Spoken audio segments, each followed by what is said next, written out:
Hello दोस्तों, मैं हूं डॉक्टर सुनील पाटीदार और आपका स्वागत है एक और इन्फॉर्मेटिव और हेल्थ रिलेटेड वीडियो में। और आज हम बात करने वाले हैं एक बहुत ही कॉमन और कंटेजियस वायरल इन्फेक्शन के बारे में, जिसमें जो चीक्स हैं वो फूल जाते हैं, उनमें पेन होता है। और दोस्तों आपने सुना ही होगा इसके बारे में। जी हाँ दोस्तों, हम बात कर रहे हैं मम्स या फिर गलसुए के बारे में। पर दोस्तों, क्या आप जानते हैं कि मम्स एक ऐसी बीमारी है जो कि एक बार होने के बाद दोबारा नहीं होती, लेकिन अगर इसे टाइम पे कंट्रोल ना किया जाए, ट्रीट ना किया जाए, तो दोस्तों ये सीवियर प्रॉब्लम तक ये लेके जा सकती है।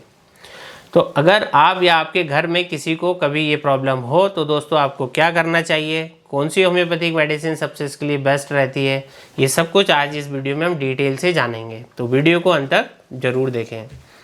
सबसे पहले ये समझना ज़रूरी है कि जो मम्स है आखिर होता क्या है। तो दोस्तों आखिर ये होता कैसे है।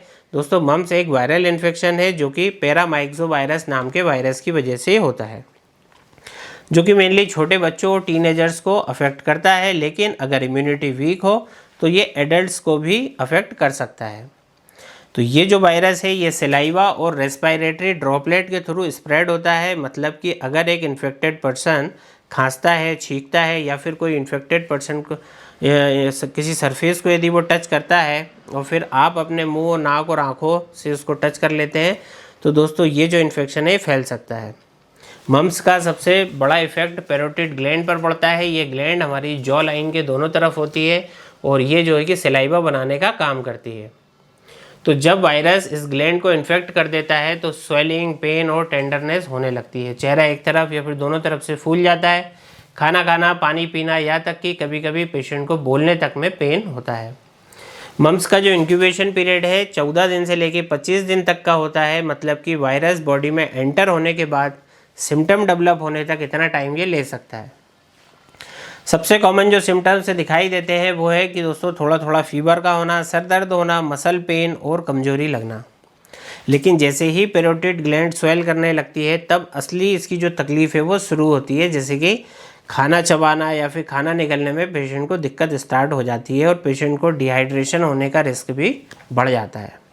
तो अगर मम्स सीवियर हो जाए या फिर प्रॉपर ट्रीटमेंट टाइम पे ना मिले तो ये और भी ज़्यादा डेंजरस हो सकता है और कई केसेस में ये टेस्टिकल्स, ओवेरी, ब्रेन और पेनक्रियाज तक भी ये फैल सकता है। इसलिए दोस्तों शुरुआत में ही प्रॉपर डायग्नोसिस और ट्रीटमेंट लेना बहुत ज़रूरी है। अब हम बात करते हैं होम्योपैथिक ट्रीटमेंट की, जो कि मम्स के लिए इफेक्टिवली ट्रीटमेंट है, जो इसे मैनेज कर सकता है, ट्रीट कर सकता है, सिम्टम्स में रिलीव कर सकता है। होम्योपैथी का दोस्तों सबसे बड़ा फ़ायदा ये है कि इम्यून सिस्टम को बूस्ट करती है और बॉडी के नेचुरल फाइट करने में ये मदद करती है। आज मैं आपको 5 बेस्ट होम्योपैथिक मेडिसिन के बारे में बताऊंगा जो कि मम्स और इसके सिम्टम्स को ट्रीट करने के लिए बहुत इफेक्टिव होती है। इन सब का जो डोज है मैं पहले ही बता देता हूं दोस्तों। 2-2 ड्रॉप दिन में 3 बार डायरेक्टली ऑन टंग पे इनको लेना है और साथ में एक मदर टिंचर भी है, उसका जो डोज रहेगा वो अलग रहेगा। 10-10 ड्रॉप सुबह, दोपहर, रात। और जो मदर टिंचर है इसे आपको पानी में मिलाकर लेना होता है। तो सबसे पहले बात करते हैं पैरोटिडिनम 200 की। दोस्तों ये जो दवाई है मम्स की सबसे स्पेसिफिक और बेस्ट रेमेडी मानी जाती है। ये मेडिसिन पैरोटिड ग्लैंड की स्वेलिंग और पेन को डायरेक्टली टारगेट करती है।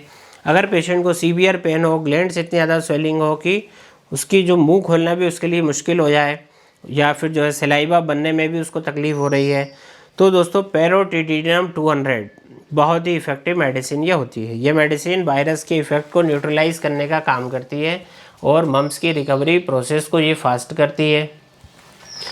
डोज रहेगा 2-2 बूंद दिन में 3 बार। दूसरी मेडिसिन है दोस्तों बेलाडोना 30, जो कि इनिशियल स्टेज के मम्स इन्फेक्शन के लिए काफ़ी यूज़फुल है। कि अगर पेशेंट को अचानक से तेज़ बुखार आ जाए, बहुत ज़्यादा उसको सर दर्द हो, फेस उसका रेड हो जाए, स्वेलिंग लग रही हो, तो बेलाडोना 30 इसकी बेस्ट मेडिसिन है।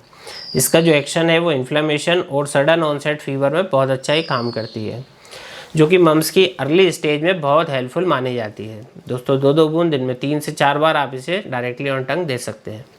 तीसरी इंपॉर्टेंट मेडिसिन है मर्कसोल 30 और ये मेडिसिन उन लोगों के लिए बेस्ट है जिनके की जो मम्स में उनके मम्स के साथ साथ उनके जो माउथ है, उनका जो थ्रोट है, वहाँ पर भी इन्फेक्शन हो रहा हो।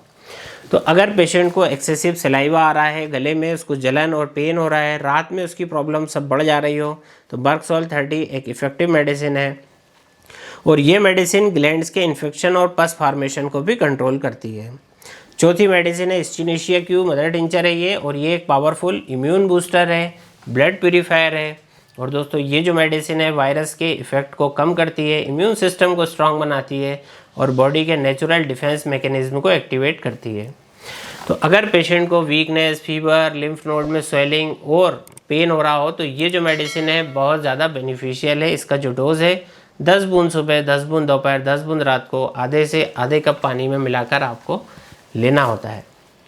आखिरी मेडिसिन है दोस्तों लेकेसिस 30, जो कि सीवियर स्वेलिंग और पस फॉर्मेशन वाला जो केस है उसके लिए जानी जाती है कि अगर पेशेंट को थ्रोट या फिर नेक एरिया में सीवियर टाइटनेस लग रही हो, नेक ग्लैंड जो ग्लैंड्स है उसके बहुत ज़्यादा जो है हार्ड हो रहे हो, पेनफुल हो रहे हो, चेहरा जो है डस्की रेड लग रहा हो, तो लेकेसिस 30 बेस्ट मेडिसिन मानी जाती है। ये मेडिसिन टॉक्सिन्स को बॉडी से एलिमिनेट करने में मदद करती है और सीवियर इन्फ्लेमेटरी कंडीशन को कंट्रोल करने के लिए जानी जाती है। अब सवाल ये उठता है कि मम्स से बचा कैसे जाए। दोस्तों मम्स एक हाईली कंटेजियस डिसीज़ है, इसलिए प्रिवेंशन इसे क्योर करने से ज़्यादा इंपॉर्टेंट होता है। सबसे ज़रूरी प्रिकॉशन है वैक्सीनेशन, MMR, मीज़ल्स, मम्स और रूबेला की वैक्सीन्स। मम्स से प्रोटेक्शन देने के लिए सबसे बेस्ट तरीका यही है। बचपन में अगर ये वैक्सीन्स लग जाए तो फिर मम्स होने के चांस जो है वो बहुत कम हो जाते हैं। लेकिन अगर फिर भी कोई इंसान ऑलरेडी इन्फेक्टेड है तो उसे अलग रूम में रखना है, उसके बर्तन, उसके पर्सनल आइटम, उसको आपको सेपरेट रखना ज़रूरी है ताकि ये जो इन्फेक्शन है ये दूसरे लोगों तक ना पहुँचे। हैंड सैनिटाइजेशन और दोस्तों सैनिटाइजेशन का बहुत ज़्यादा आपको ध्यान रखना है क्योंकि ये जो वायरस है कंटेमिनेटेड सरफेस से भी स्प्रेड हो सकता है। एक और इम्पॉर्टेंट पॉइंट है डाइट और हाइड्रेशन। मम्स के दौरान सॉफ्ट और लिक्विड डाइट लेना बेस्ट होता है ताकि च्यूइंग और स्वेलिंग ईजी हो। वार्म सूप, जूस और विटामिन सी से रिच फूड आप ले सकते हैं जो कि इम्यून सिस्टम को स्ट्रॉन्ग बनाने में मदद करते हैं। कोल्ड कंप्रेस या वार्म कंप्रेस भी पेन और स्वेलिंग को रिलीव करने में मदद कर सकते हैं। तो दोस्तों आज के इस वीडियो में हमने मम्स को डिटेल में एक्सप्लेन किया, इसके कॉजेज, सिम्टम्स और इसके बेस्ट होम्योपैथिक ट्रीटमेंट को डिस्कस किया। तो अगर आपको ये वीडियो इन्फॉर्मेटिव लगा है तो प्लीज़ इसे लाइक करें, दोस्तों और फैमिली के साथ इसे शेयर करें और अगर आपका कोई क्वेश्चन है तो कमेंट सेक्शन में लिखना ना भूलें। और अगर आपको कोई स्पेसिफिक हेल्थ कंसर्न है और आप होम्योपैथिक ट्रीटमेंट लेना चाहते हैं तो नीचे दिए गए व्हाट्सएप नंबर पर आप हमसे संपर्क कर सकते हैं ताकि आपके लिए बेस्ट ट्रीटमेंट प्लान तैयार किया जा सके। तो दोस्तों आज के लिए बस इतना ही। मैं मिलता हूँ आपसे नेक्स्ट वीडियो में एक और हेल्थ टॉपिक के साथ। तब तक के लिए स्वस्थ रहिए। धन्यवाद। जय हिंद, जय भारत।